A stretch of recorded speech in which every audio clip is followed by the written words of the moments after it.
by 34 cars. But right now, the position he's in, he actually has a small advantage because everybody else is opening the air up in front of him. And even, oh, here we go. Trouble, contact, and a huge crash.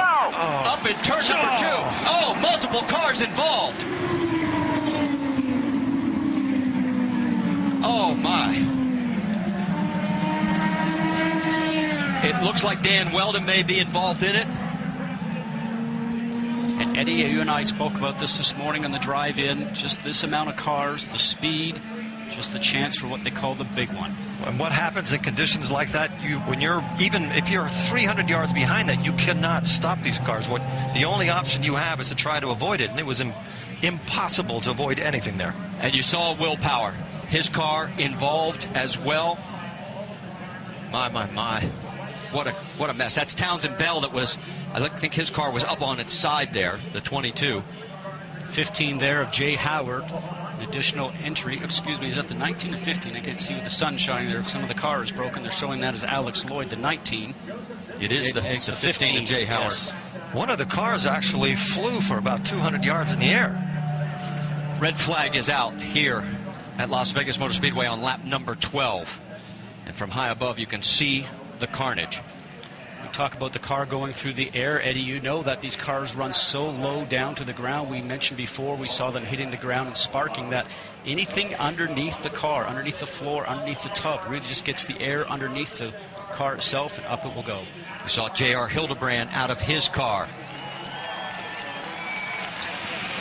There is Dario Franchitti. Somehow he managed to get through the carnage, but There, guys, I mean, there's just nothing I can do. Willpower did not. 10-4. They are going to stop you at pit lane on the right-hand side. They want the drivers to stay in the cars.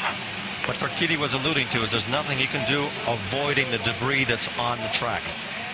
Well, there is debris everywhere. You can see just how many cars are literally torn apart. Absolutely. Okay, this is slow motion from high above. We talked about 3 or 4 wide. Watch Sebastian Zaveja, right? Yes. Little contact right there. Now he's trying to go from the low side to the high, from the high side down low to get going for the turn. Oh.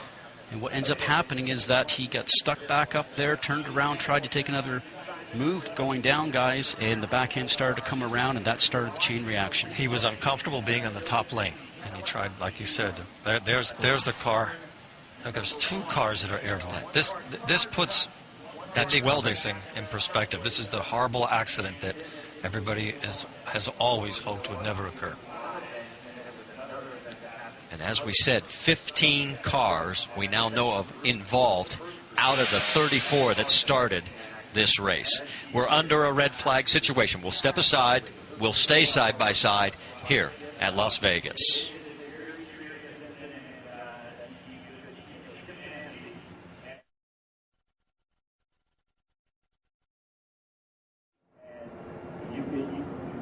And all the action starts up front, Marty. As you know, we just mentioned it's very difficult to try and avoid it. And as Dario was mentioning, he's just looking forward, trying not to hit the car that's in front of him or subsequent cars that are there.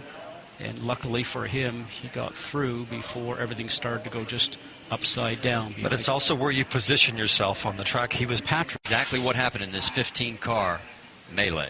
And Eddie, as we know, when you're driving along at these speeds, you're going the length of a football field in less than a second. So if something happens in front of you, you can never have enough reaction time. It's impossible. You have no time to do anything. What happens maybe is just a small miscommunication between 2 drivers.